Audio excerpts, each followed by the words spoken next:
صراط مستقیم برمنگھم سے ایک میگزین نکلتا ہے، اس کے اندر ایک واقعہ لکھا گیا تھا کہ ایک صاحب کی ولایت کا اور بزرگی کا بڑا شہرہ تھا.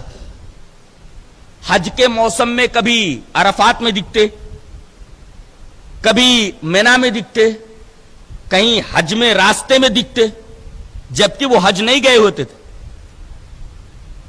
اور بہت ساری کرامتیں ان کے ہاتھ سے ظاہر ہوتی تھیں. پاس میں آدمی بیٹھا ہوا ہے، ہاتھ بڑھاتے تھے، مٹھائی کا ڈبہ ہاتھ میں آ جاتا تھا، اسے کھلا دیتے تھے. اس کرامتوں کا ظہور ہوتا تھا، بظاہر یہ کرامت تھی. جب وہ مر گئے، ان کو دفن کرنے کے بعد جب ان کے صاحبزادے گھر آئے تو ایک شخص نے ان سے ملاقات کی اور کہا کہ تمہارے ابا کیسے تھے؟ کہا بڑے نیک تھے، ان کی ولایت کا تو دور دور چرچا تھا، ان کے ہاتھ سے کتنی کرامتیں ظاہر ہوئی. کہا کہ تم اسی طرح بننا چاہتے ہو؟ کہا کہ کیوں نہیں، اس طرح بن جاؤں تو میری قسمت. کہا کہ آؤ. کہا کہ کہاں؟ کہا کہ تمہارا ایک باغ ہے نا، بڑا گھنا باغ ہے. کہا کہ ہاں ہے. کہا کہ میرے ساتھ آؤ.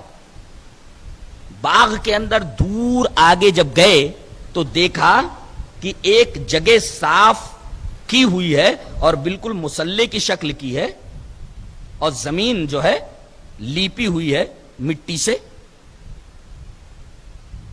کہا کہ دیکھ رہے ہو کیا ہے؟ کہا کہ یہ تو مسلح جیسا دکھتا ہے، زمین کا یہ ٹکڑا.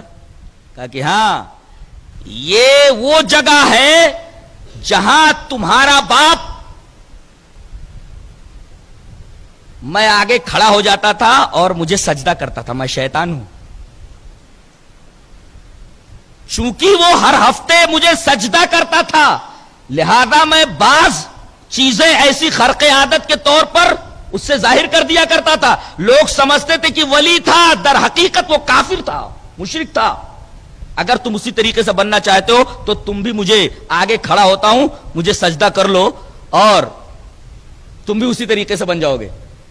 ویسی خرق عادت چیزوں کا ظہور تمہارے ہاتھوں سے بھی ہوتا رہے گا. قَالَ لَا حَوْلَ وَلَا قُوَّةَ إِلَّا بِاللَّهِ. پڑھنا تھا کہ وہ فوراً غائب ہو گیا.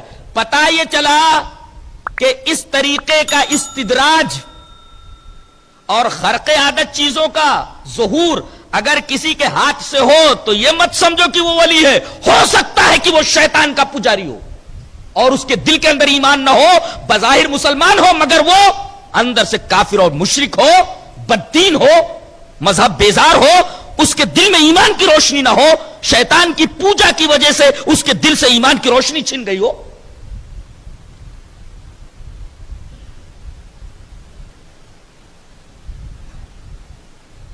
فلاں صاحب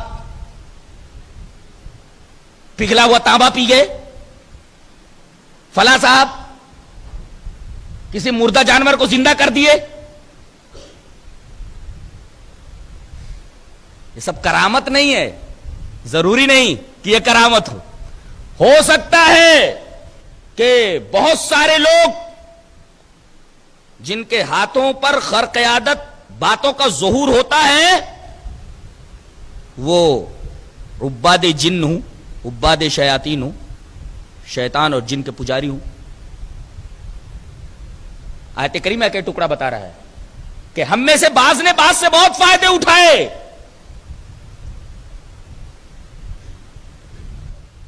انسان نے شیطان کو سجدہ کیا اور شیطان نے اس کی بعض ضرورتیں پوری کر دی، لوگ اسے ولی سمجھتے رہے.